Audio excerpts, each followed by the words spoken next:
Modern CEOs are far too comfortable, too switched on, and they're slowly losing their edge. Today's guest is John Beamson, also known as the CEO adventurer. He's ex-military, a TEDx speaker, and he's the guy who takes business owners into discomfort on purpose, because he believes you can't build resilience in a nice warm office. Now, John's story isn't just about leadership, it's about mental health, identity, and what happens when the pressure catches up with you.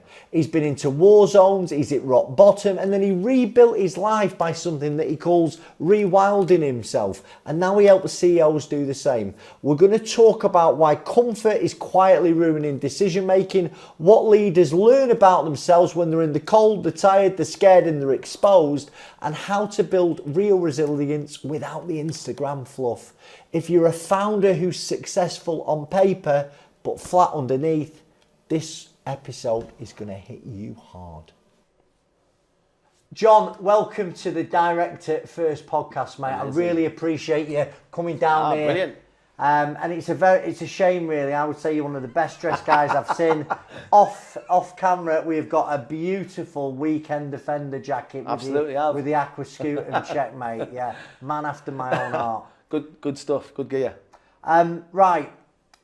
Obviously, we know each other from social media. Loved seeing your journey, what you post about. You know, it really hits a nerve with me, and that's why I've invited you in. Now, you did a TEDx talk. I think it was in Newcastle, wasn't it? Newcastle, yeah, November 24. 24. So you're talking there about rewilding ourselves, and it's basically to rediscover human potential. And the idea, from what I can gather, is you put someone like me in a nice warm office all day, you know, and you throw them into really uncomfortable conditions. Let's dig into it. What's all that about? What's the thinking behind it? We have become soft, and we've forgotten that the world is hard. And it's even harder if you're going to run your own business, because there's going to become things that you can't really control. So getting back out there in nature, where we came from, and having some hard days and some big days, it builds real confidence and real resilience in yourself. So when you do have problems in your business, you don't fold like a Kit Kat straight away. You come up with plans, you come up with strategies, you know the right people to reach out to, you know how to make a deal, you know how to buy time. And nature's the same. It's knowing when to go hard, when to buy some time, and when to pause, and understanding, right, at this scenario, what am I doing? When do I need to go? When do I need to pause? When do I need to just take a moment?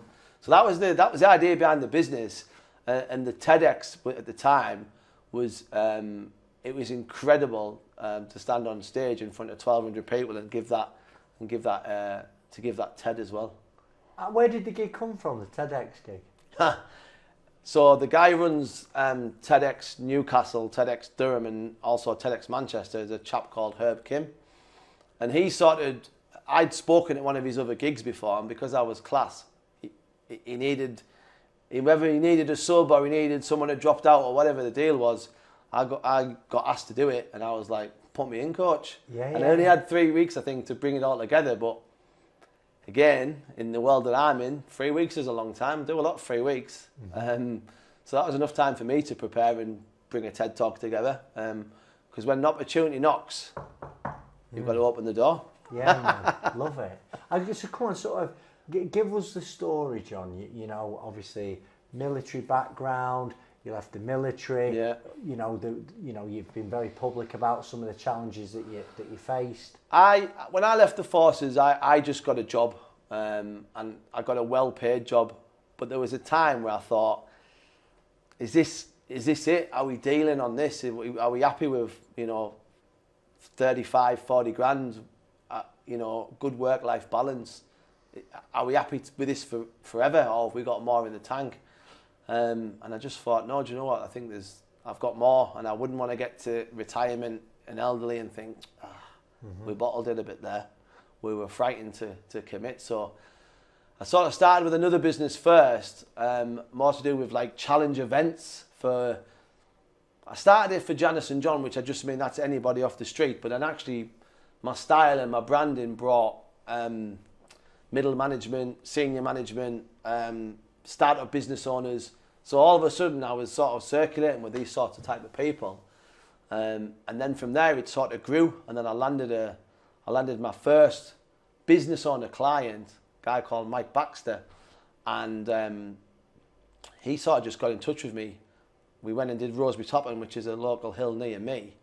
And as we were coming down, he's like, oh, well, I'll just join one of your programs. And I'll be honest with you, I didn't have a program. I was like, oh yeah, no problem. And I made it up on the spot. And I made it up on the spot, and I just said to him, it's X, Y, and Z. And he was like, brilliant, send us an invoice. And then we were off to the circus. And then from there, I've just gradually built it into where it is now. And I just believe there's a lot of power for CEOs, MDs, SMEs, founders, whatever you want to call yourself, to take a day out of the office, to take a day away from this environment, come to a new environment. It's just me and you. And you can tell me things and I'll tell you things. And depending on what we're trying to achieve, it's good to change environments. There's a lot of power in just taking a tactical pause and getting a different view of it, or seeing something that you've always wanted to see. I think, like you know, when you said, because the idea sounds great, and the thought of me taking a day out, right? Yeah, it does. It's like you know, like I might have to be in London or I might have to be in Manchester for something, and I will see that as a bit of a day out. But I'm on my phone. I'm on my phone all the time. I'm on the train. I'm working. You know, and I sort of even say to me, Mrs. like, if we go on holiday, I will go. Listen, you know, maybe if I go on holiday at Easter, I'll go, listen, we'll go away at Easter, but on the basis that I need to do a little bit of work in the mornings, you know what I mean? So the idea of completely disconnecting even for a day, that worries me. So what are you going to say to me about this? Well, if your business goes under in one day, you don't have one. That's the truth, isn't it? That is the truth. And I say to people all the time, do you have a job or do you have a business? Because if you have a business, you should be able to take a day off during the week. I don't do anything with business owners, CEOs, MDs on a Saturday and Sunday, because you should be with your family.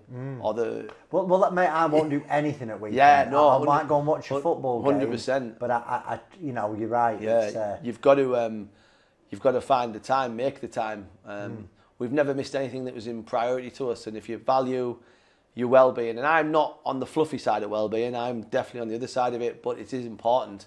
And you could take a day out and come back tomorrow, and I'm sure this place is still, the phone's still ringing and the emails. That's what it is. Yeah, you got it. Talk to me about the fluffy side of self-care and the non-fluffy side, just so people who are watching can understand. Well, I think a lot of people misconstrued what well-being is, because when people think of well-being, they might think of sound baths and journaling and the sort of more fluffy coaching. The esoteric kind of stuff, arm around the shoulder, everything's going to be all right.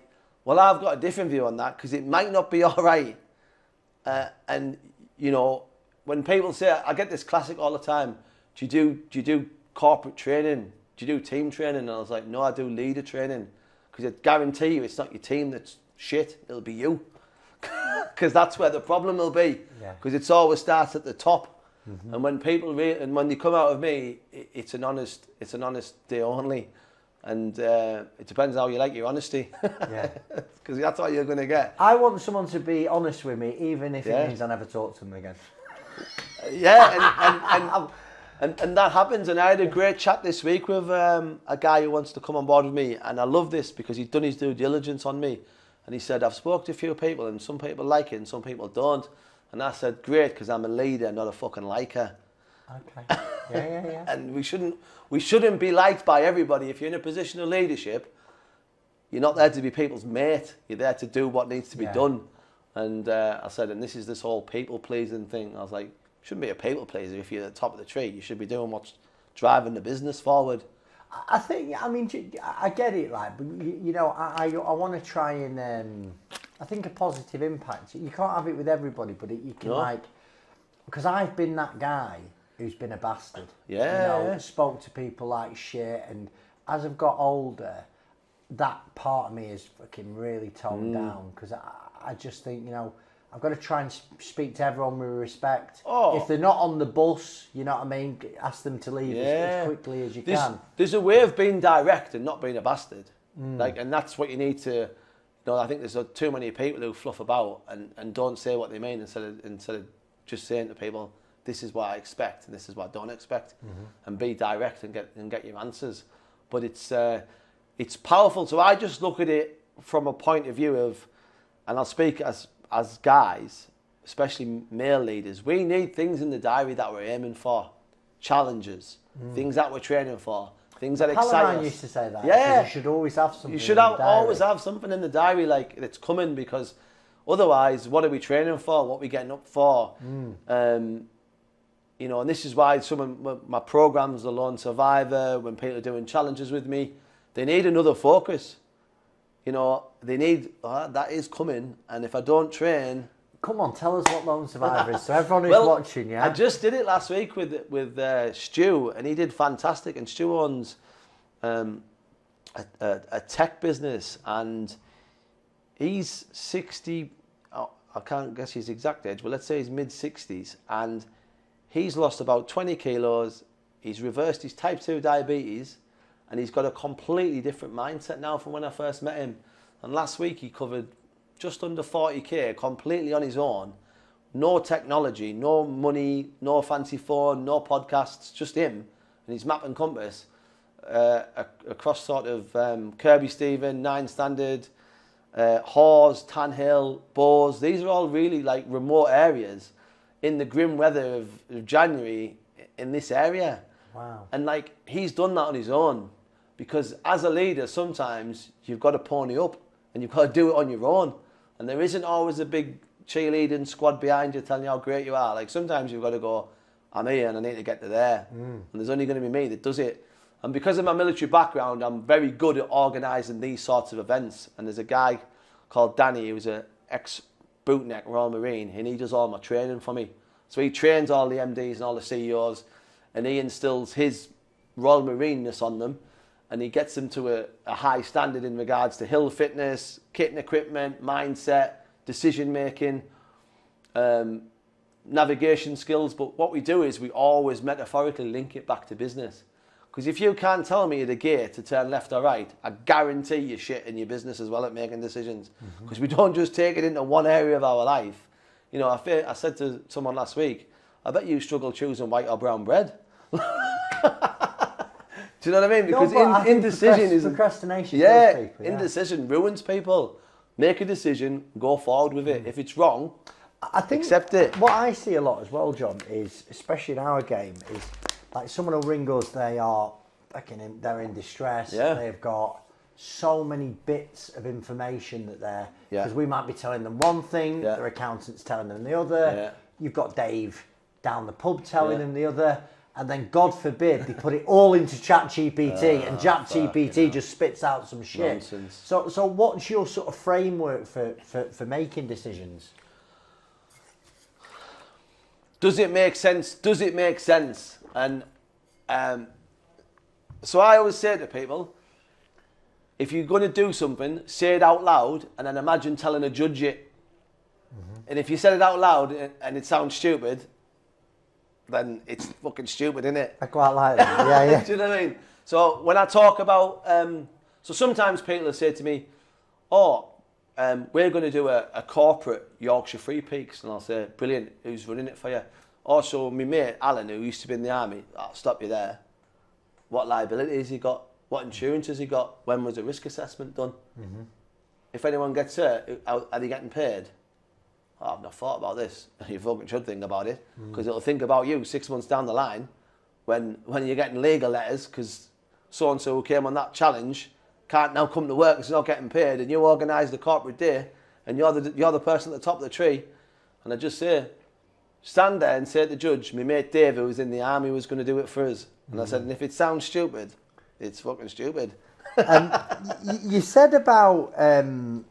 you talk a lot about resilience, and the fact that resilience it doesn't stop you feeling emotion, doesn't stop you feeling fear. No. I wanted to dig into that with you really, and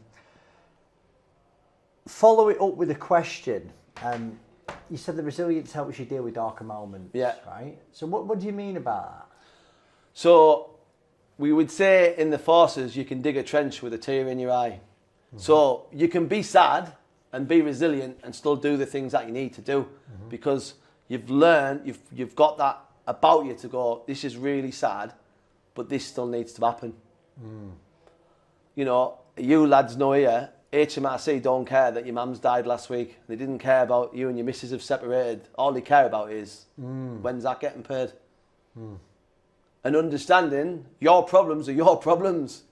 But you said, I want to be a business owner and I want to be a leader. And there comes extra pressure in that.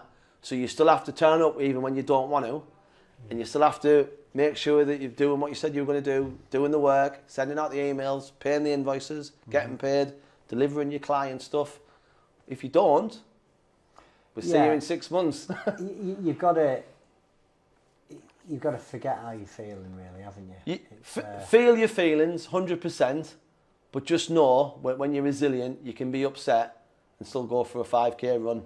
Yeah. And you can still go to the gym. And you might feel a bit better. And you might feel a bit better, and you can still, you know, pay your invoice, and you can still do all of that stuff because it needs to be done. And leaders, you're letting your teams down if you aren't resilient.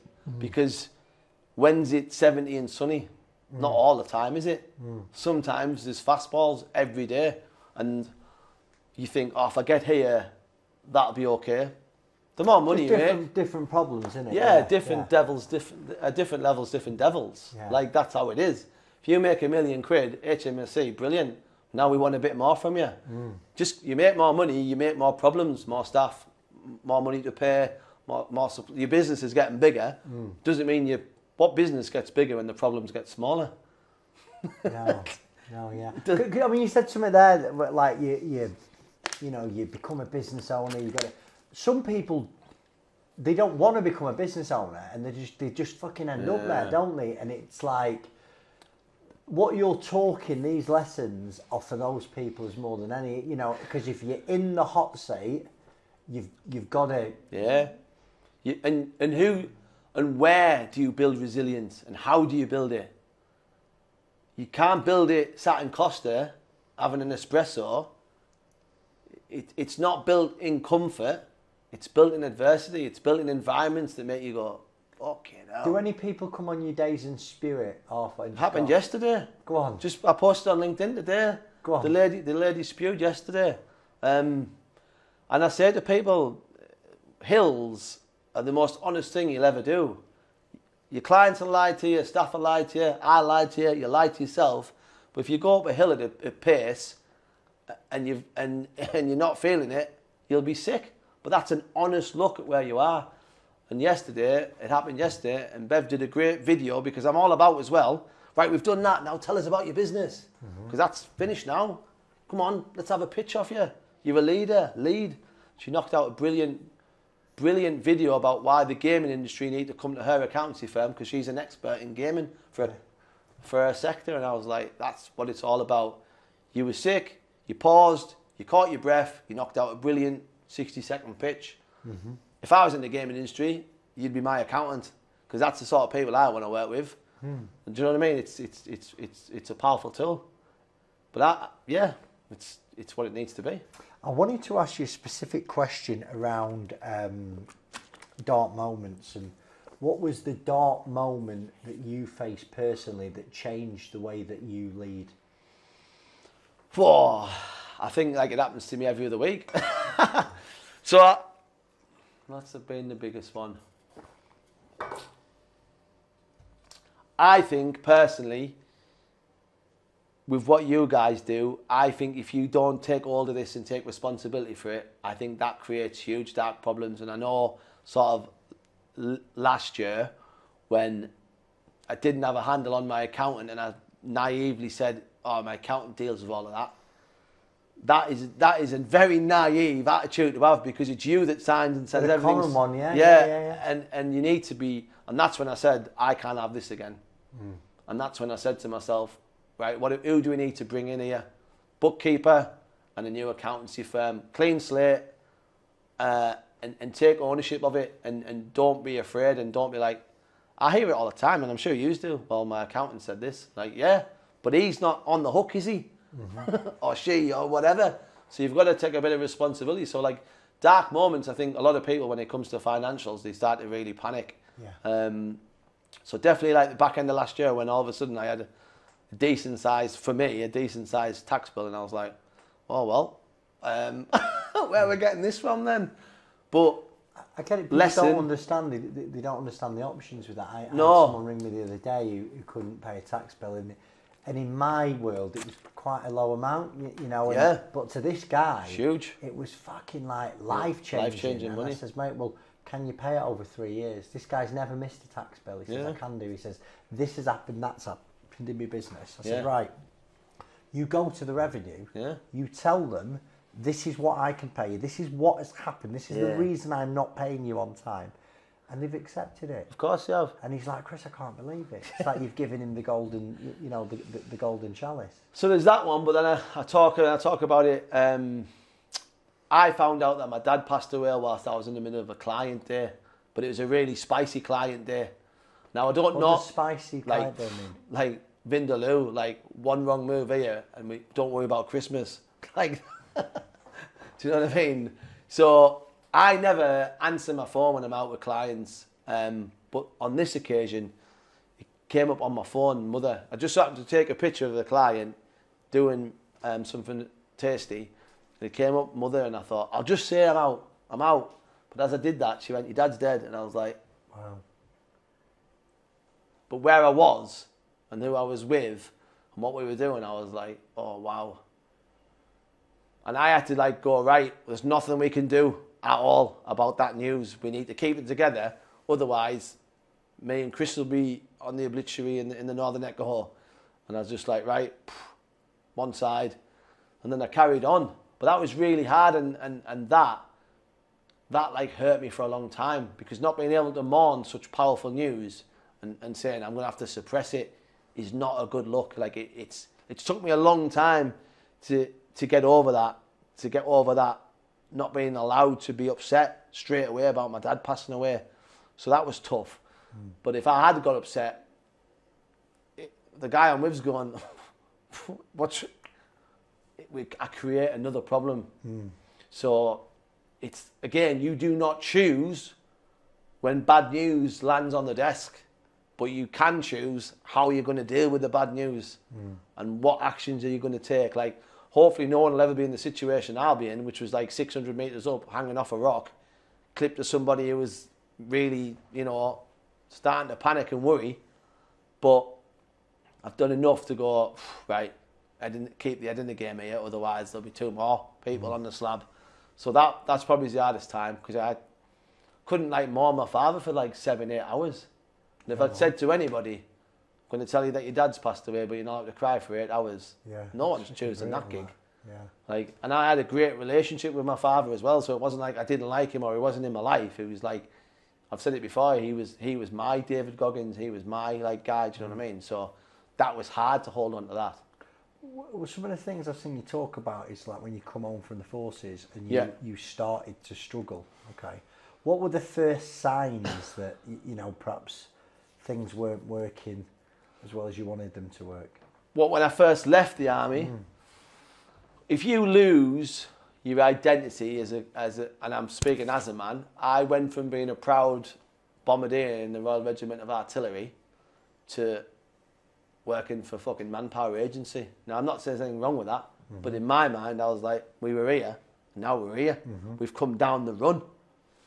And I just really struggled to find who I was for a long period of time. You know, I didn't like how you were treated in an agency. I didn't like the throwaway culture of it. There was no sort of respect, and the British Army is built on respect and discipline, and that world isn't. So that was difficult. And then when you're trying to re-find yourself, that's a real tough moment. And it was round about the Brexit time. Now, I was never really into politics, but because I was a soldier without a war, all of a sudden there was a water fight, and I was like, amazing, I'm getting into politics.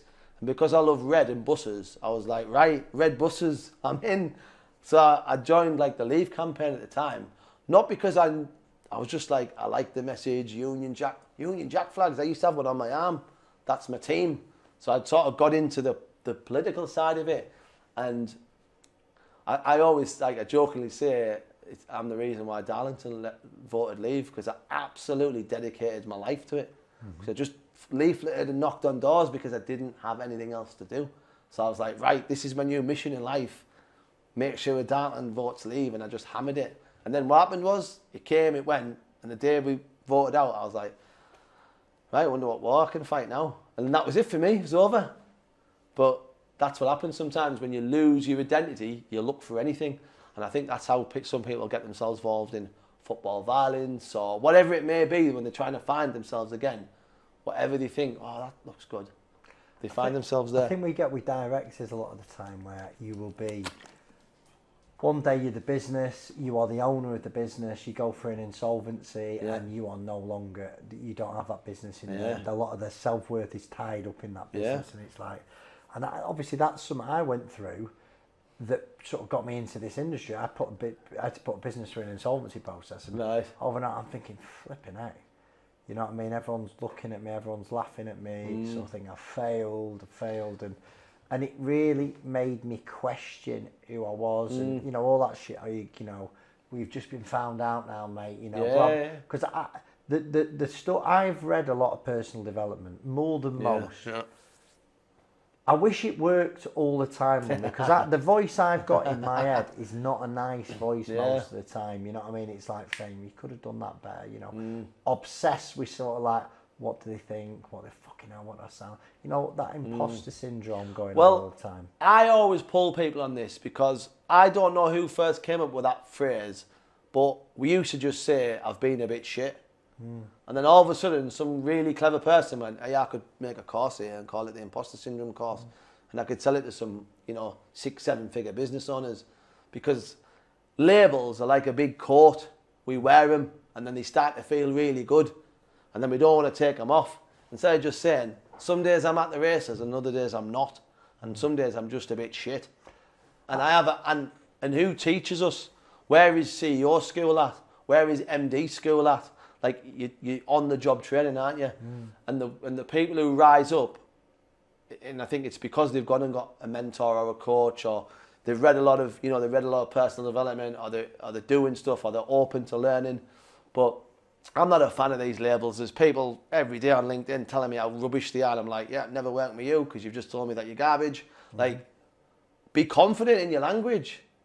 Do you not think, though, some of that is like, all that fake it to make it is, I don't know, it seems a bit unauthentic to me. Yeah. I interviewed a guy yesterday, he's like the fucking head of I think they do £25 million a year in revenue. Wow. And it's the same thing, like this is a really common theme of people, because you're right, there's no fucking MD course, there's no CEO course. And just sometimes you get there and you think, fucking hell, I just feel out of water, duck out of water, you know what I mean? Because I think the personal development stuff is all right to a degree. And listen, I've got great benefit from it, John, but some of it, right, is fucking dangerous to people. Yeah, you can spend too much time on courses. Course junkies, I've met loads of them. Yeah. They do it, never apply anything they learn. I'm on this mastermind, I've joined this guy's group, I'm over here doing this, I'm going on a 2-day conference, Russell Brunson speaking, Gary Vee speaking, I'm over here, I'm doing this. That's all great, but I always say to people, like, I trained for 6.5 months to fight the Taliban. I'll tell you when I became fucking good at it, day 2 of fucking fighting the Taliban. And that's the truth. Like, you can learn everything that you want, but it's the implementation of it. It's the doing of it. Don't tell me that I've done all of this. Wait until you're doing it. There's talking and there's doing, and they're two very different games. I think that for me, like, my 2 pennies worth is consistency. You know, it's like, as like a younger man, I was mad into personal development, right? And I would give things a go. And loads of things didn't work out for me. Like, honestly, and you're thinking, when am I going to catch a break? When am I going to catch a break? And the people that I look at and go, you know what, they've got successful businesses, successful lives, you know, financial, successful. It's very rarely one moonshot. It's generally a fucking year after year after year doing boring stuff. It's a constant grind, isn't it? There's been times where I've like, well, once I've done that, that'll take me here, and then once I do that, and it's definitely helped. When I did TED, I thought I'll do TED, then the next day the CEO of fucking whoever will give us a ring and say, I've got 30 grand for you right now. That never happened. But it has opened doors and opportunities for sure. So every time you do something major, it does open another door. But you've also got to know, how do I leverage it? Well, there's another question I've got for you, because I'm throughout my career, I've always gone, right, well, when we do this, that'll be it. And you get there, and then you go, fucking hell, next.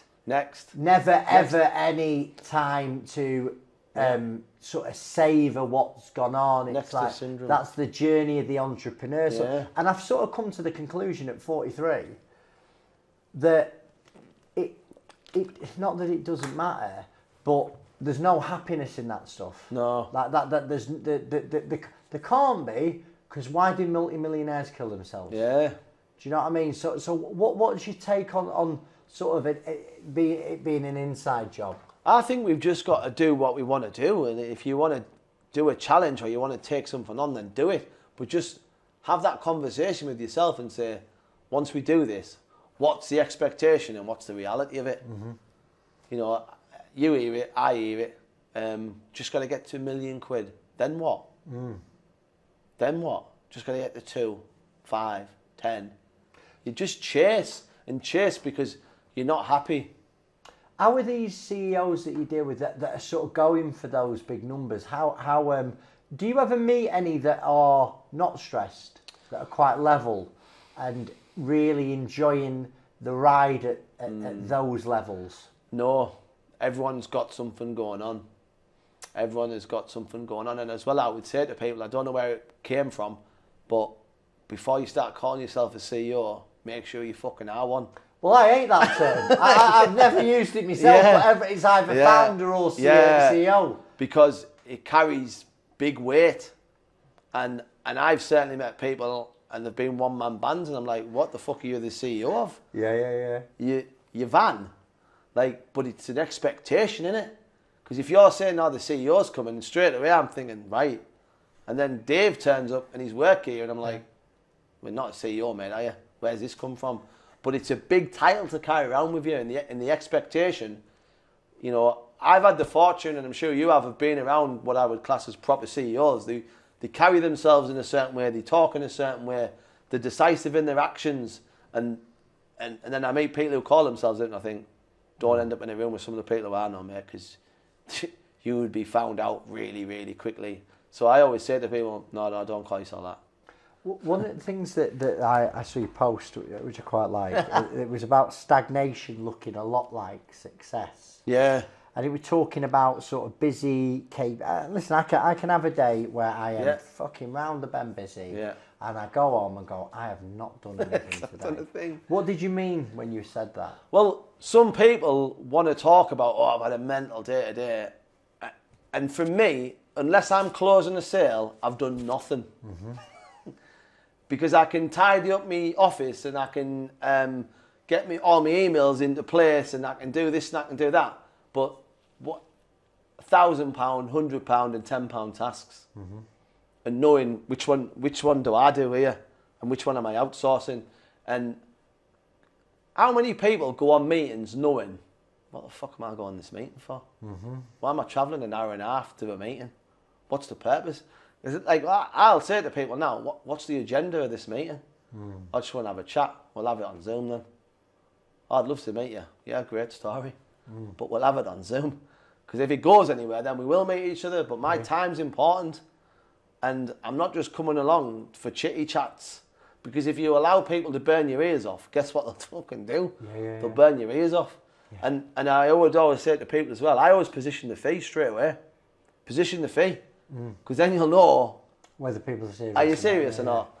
Just so you know, it's X, Y, and Z for the day, or the package is X, Y, and Z. How much is Lone Survivor? It's X, Y, and Z. Right, brilliant. I'd like to talk about it. Brilliant, no problem. Like, don't go and explain your greatest program to someone who's a start-off business. Like I've had startups saying to me, I'd love to do Lone Survivor. Could we have a chat? Are you currently doing over 150k a year? No. Give us a shout when you are. Like, I'm just saving your time and my time. I'm not being arrogant. I've created it for a person at a certain level. Go on, talk. I mean, obviously, you spoke to about the guy yesterday that's done this big, slogging his own. What is Lone Survivor? So I created it for business owners, CEOs, MDs who are at that point where they're thinking, what am I doing this year? What am I doing this year that's going to push me, that's exciting, that makes me go, oh, wow. And Lone Survivor, it's stand up, sit down, pass. Stand up, sit down, fail.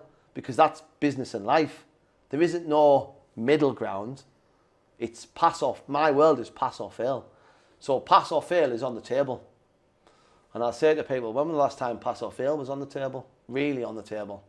Because if you're of a certain business and you fail, you have to write that post and say, fucking Fred did it. And that's accountability in front of all your peers. And not many people like to do that.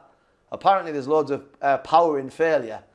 I'm yet to see many fucking posts for people saying, oh, I love fail. We all love to fail, apparently. Just no one really talks about it when they do. So I thought, how can I create something that's exciting to do, but is great value for the business owner or the CEO or the MD to go, what lessons have I learned today which I can take into the business? What did Danny say, who's a veteran of Afghanistan too, as Royal Marine? What leadership could I benefit from him? The answer is a lot. And then the way I run it, I'm not there to be their mate, and I am not their mate. I'm direct as you like when it comes to it. And I mess you about and I piss you off because I want a reaction from you. I want to see, hey, do you remember when I turned the screw up just a bit? Folded you like a deck chair? You might not be the big CEO that you think you are, There might be a bit of work to do. How do people take that? Some people don't take it well. But I just say, right, but this is what you've signed up for. So with Stuart last week, Stuart served in the army a long time ago, so he knows the lingo. But for example, I don't tell you where Lone Survivor's taking place. You don't know until the day when you're travelling. And even then, there's a bit of smoke and mirrors then. So you don't know where you're going, you don't know where you're starting, you don't know where you're finishing. And then I come in and I take your name off you. So Stuart was number 8 because I've done 8 Lone Survivors. Right, number 8, brief is this. Any questions? No, I've got questions for you. What time we start tomorrow? What's this? What's that? What's this? What's that? And if they don't know the answer, I'll go, I'll fucking repeat myself, should I? Because you're at the top of the tree, aren't you? I shouldn't need to repeat myself. So, and then I'll say we're starting at 5. So last week with Stuart, I opened the door at 5 and I was like, 15-minute warning, get fucking switched on, get downstairs. And then I shut the door and just being a dick, I just opened the door again and went, 10-minute warning, fucking hurry up. And it's just to create a bit of bit of angst. And then I blindfold him, put the ear defenders on him, take him to the start point, rip him all off, and I just stand there with him. Stuart was in Kirby Stephen at like 5:15, pitch black, it's drizzling, it's January, and I just went, number 8, the time is X, your finish is Y, any questions? No, brilliant. How did he feel at the end of it? Buzzing. Yeah. Because he did it all himself. And he implemented all the training and all the strategy. And he got there himself. And because we don't help you. And we've got the trackers on. So fucking hell, everyone's tracking me. So there's additional pressure. People are watching. But buzzing, like he's absolutely, what a great personal achievement. What's the normal CEO day like? I use them as who are you, what you're all about. Is there any legs in doing anything else? Do you like me? Do I like you? Yeah. Where do you want to go? What do you want to do? It's an intro day, really. And depending on you and how fit you are or what you tell me, I'm really fit, John. Are you? Right, well, we'll find out in half an hour when I'm beasting you up this hill. We'll see what your really fit looks like. And it's just a way to see, do they like me and do I like them? And is there an opportunity for more business down the line? And what I normally do is, I'll say, if we go on to something else like a yearly program, I'll just take what you've paid off the class it as a working deposit. Yeah. So no one ever feels like, oh, lost out. Do you know what I mean? And if it's not for you and I'm not for you, then you've still had a great day out. And if you're CEO, what's a grand to you? Or what's a grand to your business? Yeah. Nothing. Sound. Cheers. Thanks very much. And what's the day look like? Could you share with us some bit of an idea? Yeah, so let's say we're going to go to, I've got certain routes. Say you say, John, I'm fucking CrossFit, IROX, I'm top boy, all this. I'll say, all right, so you're getting the top boy route then. Yeah. And then we'll just go out the gate, Mach 10, go for it, get your heart rate up, get you breathing hard, and I'll push a hard pace. And I'll basically want you to say to me, oh, so I've got a bit of a niggle here. Yeah. And it's a bit of a war of attrition about like whose will's gonna break first. It won't be mine. So I'm waiting for you to say, oh, can we just? And I'll say, oh yeah, sure thing, no worries, yeah. And then the conversation starts. What's going well in the business? What's not going well? What's home-like life? Work-life balance. John, what do you think? This always comes up. Work-life balance. And I'll say, it's like a unicorn. Everyone talks about it, no fucker's seen it. Yeah. And it's true, innit? And I'll say, but it's not about work-life balance. It's about finding a balance that works. And there's certain things that you need to do. Look after yourself. Be selfish. Make sure you're spending time with the people who matter to you. And when you're after work and put your ass up and go for it, do it. And then from there, we always have a great day. I always finish in a nice country pub or a nice coffee shop, bit of a debrief. And then I'll say, how did you find the day? I've loved it. And I'll say, is there an opportunity to do more business? Oh yeah, sure thing. When works for another call. Yeah. You know, sort of moving into this, and you talked about it sort of closing deals. I like that terminology. Did you find that easy to do from sort of getting into civistry and then actually having to be commercially minded to get, because a lot of people struggle with asking for money. Well, I went on a course. There's a guy called Matthew Irwell. He runs this thing called the Elite Closing Academy. And it's a 3-day, it's in Birmingham. And we go through that about money and how much is your day out and how much is your program. And he did this exercise and it always stuck with me. I'm northeast working class, so I've always been told no one's got any money. But that's a lie, because there's loads of money. And he did this one exercise and it stuck with me. And he went, first thing we're going to do is I want everyone in the room to write down what a lot of money is to you. And then I'm just going to pick people at random. Doesn't matter what the number is, it's just an exercise. And I don't know, maybe I wrote 50 grand. The bloke next to me wrote 10 million. Yeah. And he, John, 40 grand, yeah, 10 million. And I was like, 10 million? And I thought, wow. And then he sort of did this thing saying, if you've got shitty money patterns, what we can do is, you sound indecisive about what you're selling. It's like, so if your program is £1,000 plus VAT, it's £1,000 plus the vodka tonic. You don't say it like it's a. And if they don't see the value, they don't see the value. But never go, what we can do is pay in 3, Klarna. It's like, just say the figure. Yeah. And I've got no problem with it. I've got no problem. I'll say, when people ask me about Lawn Survive, I'll say, fantastic. It's an amazing product. It comes in platinum, gold and silver. And it's about where you want to come in at. But it's X, Y and Z. And just depends how much time you can give up. And the people who are serious about Lawn Survivor, the investment's 3rd, 4th question. Yeah. Because if someone said, how much is it straight away, then the price is the issue. And it should be, what am I going to get from it? What's the time commitment? Is it going to be over a year? But if someone says, like, how much is it straight away, I think, yeah, no, I get it. Wrong question, yeah, really. wrong question. Yeah, what am I going to get from it, John? What's it going to do for me? Now, I love this about you talk about getting people to choose their own pressure. Yeah. And we touched on it earlier in the conversation, didn't we? About, like, I think it's Tony Robbins who says, that the day you have no problems will be dead. Yeah, 100%. But people just don't get that. They think when I get here I'll have no problems. So how do you teach someone to choose their pressure, how to choose their challenge? Great timing with this question. So there's 2 chaps at the moment that I'm speaking to, and I've said, we're not doing CEO days, we're going to do resilience days. So I've basically gone and found 5 of the things that people fear: confined space, height, God, water, confrontation, and the unknown.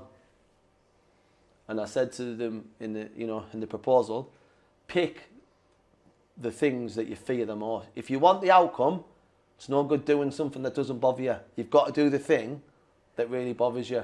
So find what you don't like, because then once we're there, you better believe we'll find some honesty in that. And I'll be taking... so when I take someone caving, people have not many people have done it, but everyone apparently is scared of it, which I find insane, because I'm not afraid of anything I've never done. It's just something I've never done. So you can't tell me you're afraid of something you've never done because you've never done it. But in here, your brain, you're creating these scenarios. So with it, I get them to... I do some NLP stuff with them first to understand like where they are with this caving, and then I'll ask them, draw me a cave. Draw me the cave you're going to go into. And people are drawing fucking dinosaurs in there and big spiders, and I'm like, right, okay, because that's the brain working overtime. It's going to be dark and dingy and da-da-da-da. And then when you go in, I'll say, get that drawing out of it, you draw. And I'll say, how does it look compare? I don't look anything like it. Yeah, chuck that drawing away, it's a lot of shite. It's your mind. But I'll say, you're doing that in every unknown situation that you walk into. Yeah, I like that, yeah. And I said, you're a what if negative guy, not a what if positive person. And then we put them, leadership's about decisions, isn't it? And we're not on a stag do. Get yourself in. I'll say to them, there's a challenge coming up. I just want a definitive answer. Do you want to do it? Yes or no? Yes, I'll do it. Brilliant. I don't want, well, I'll have a look at it first. No. Yes, no. We take first answers in this fucking place. Yeah. I don't want to do it. Brilliant. A clear answer. No, I don't want to do it. Brilliant. And then we'll put them into certain challenges, and then when they're doing them, I give them homework and I'll say, give us that presentation. And then I get the DGI in the face and say, when you're ready, tell us about your business. And they're in there. Yeah. My name's Martin, how many of them do you? Do you know what I mean? And then I'll say, if you're happy with that, we'll put it on LinkedIn. Oh, I don't know about that. Oh, what's that about? Frightened that you've got a persona to keep up, have you? Oh, well, in my industry. Well, what industry is that? Fucking pens. Do you know what I mean? I'm like, are you happy for it to go on? Are you confident enough to go on? Yeah, go on, I'll do it. And then we edit it, we put it on there. And it flies, doesn't it? Because all of a sudden their network's seeing them in an environment and he's giving a 60-second elevator pitch about who he is, what they are. Yeah. And then I'll give them a random one, like, before you go down, I'll say, I want 2 minutes on Chuck Norris. And then we'll do that somewhere where it's really tasty, where it's really narrow. And what that does is, if you're scared, and then I say, give us that on Chuck Norris, your brain has to go, oh, we can't be scared anymore, we've got to do this Chuck Norris bit. So you forget about this tight environment you're in, and then you give me 2 minutes. And because your brain goes, well, we're giving a presentation on Chuck Norris here, we can't be anywhere too dangerous. Like, it just doesn't work. And then I'll say, then they'll do it, and I'll go, come on through then. And then they just come on through and go, I can't believe I've done that. So it's that. It's about giving presentations in unique environments. We save it, it's a bit of a laugh and a joke. I mean, honestly, I can't, like, I've seen all the stuff, but when I talk to you about it, and it's like, I don't know what to make of it all. It's like, part of it's like, and I think it's your cackle as well. Yeah. Thinking, is this guy the Northeast version of Dr. Evil? Right, you know? Yeah, but it's such a strange way of coming at stuff. Because I do it as well. Yeah. And again, leadership is about, sometimes you've got to roll your jumper sleeves up, haven't you, and do it. I think it's so different to what everyone else is offering out there, and I think that's really, really good. I clash with quite a lot of people, and I don't care about that because none of them do what I do, so like they can't lace my left boot. Who's your competition then, sort of thing? Who you might not be competition, but you know what type of businesses? I mean, when I hear about like resilient coaches online, I think, what's resilient? I've been online. You can do the theory, but it's not about the theory. Day 2 of fighting the Taliban, I was like, I'm fucking good at fighting the Taliban because I'm doing it. You've got to do it. The theory is okay, it's got its place, but unless you're doing it, we do ice baths. My granddad was doing them 20, 30 years ago before they had central heating in the house. Do you know what I mean? These things that we used to take for granted, apparently now are these big leverage monsters. And, you know, I hear people saying like, oh, I don't like giving a 30-second B&I thing. And I think, you're running a business. You know, and I think as the further you go up that ladder, hey, someone's dropped out, you need to jump on the stage and give a presentation. You can't say no. You don't know where that's going to end. What have you got? What's the sort of next plan for you? This will be going out in about February 2026. What's the rest of the year so like, I'm obviously my documentary 3 Peaks, 3 Pots, A Tale of Resilience is doing the cinema rounds at the moment before we go on Amazon any moment. On a personal level, I'm going back to Thailand to fight. So I went out there last year to train Muay Thai. I had a bit of a moment, bit of a midlife crisis, and I had a choice. I could have went and done booze, brass and coke, but I went out there and did combat discipline and reading, which was a better choice. Got myself fit, fell in love with a new combat sport, which in breaking news is a lot like business. Don't panic in the clinch. So when things are getting tough, don't panic. So I'm going to go back out to Thailand to fight. I really want to fight. I love the whole... It's the most effeminate sport, and then it's ultra violent as well, and then it's back to being really respectful. So there's like a ceremonial dance that you do before, which is a bit crazy, and then there's the fight, which is knees, elbows and everything in between, ultra violent, and then afterwards it's very, very respectful with you and your opponent. So I love that. And then all being well there, I come back not hurt. We just carry on taking over the world. And there's no one in this space doing that. Like, come with me to Thailand, show me how resilient you are, come and get in the ring with me and have a leveler. If you're as resilient as you say you are, I'll see you in the square circle. When we sort of talk about, obviously, the military, which I think is, you know, you took a lot of your military into what you're doing now. What's the one thing that you learned in the military about leadership? Don't mince your words. Be direct. I have a feeling people know where they stand with yeah, 100%. And everyone should know where they stand. And if they don't, you're creating chaos in your own business. And everyone should know where they stand. And don't be afraid to have difficult conversations. And don't kick difficult conversations down the road, because they just get worse and worse and worse. And don't dismiss people via email. You're not a leader if you're doing that. No. If you're sacking people via email, it's bad skills. You're Aside from that, what's the worst habits that you see directors, CEOs, and founders having? Addiction to mobile phones. Okay. Not making time for themselves. No morning routine that works or is achievable. And I'm not saying you've got to get up at 4, go for a 16-mile run, affirmations. Just find something that works for you that you can do. What's yours? So my morning routine is I wake up, I walk about my flat, I drink some water, I make a black coffee, and then I normally sit down for 5 minutes before looking at my phone, and I just think like, right, what does today look like? I'll definitely be going to the gym. I read 10 pages of a book every day. And I'm halfway through A Monk's Guide to Happiness at the moment, which is a great book, a really great book. And then I'll have a quick look on social, see what's happening, and then I'll go to the gym. And that's a really achievable morning routine. And then I'll come back 7:30, 8 o'clock, a little espresso, and then it's what's the main things I need to do today. Sometimes I post about it online, other times I don't. Like, we don't need to see in your ice bath every day. Do you know what I mean? Every now and again it's all right, there's a bit of a flex, but not every day. What scares you even now? If all of this effort's been for nothing, that scares me, because I'm absolutely going for it, and there is no stones left unturned. But if you could still if you could still read all the personal development, if you can still show up every single day and be super consistent, if you can still, borrow money, pay it back, go for it, get all of that stuff that you're supposed to do, and then in 5 years' time, it's not really moved the needle. because it's not guaranteed it's going to, is it? No, I get it, mate. I get it. So like, just because you do all the things you're supposed to do, doesn't mean you're guaranteed the whatever that success is. But you're trying to stack the cards in your favour, yeah. But you've got to stack the cards, yeah. But listen, it honestly, it's been. You, I've loved you are the maddest guy I've had in that chair, and I love it, yeah.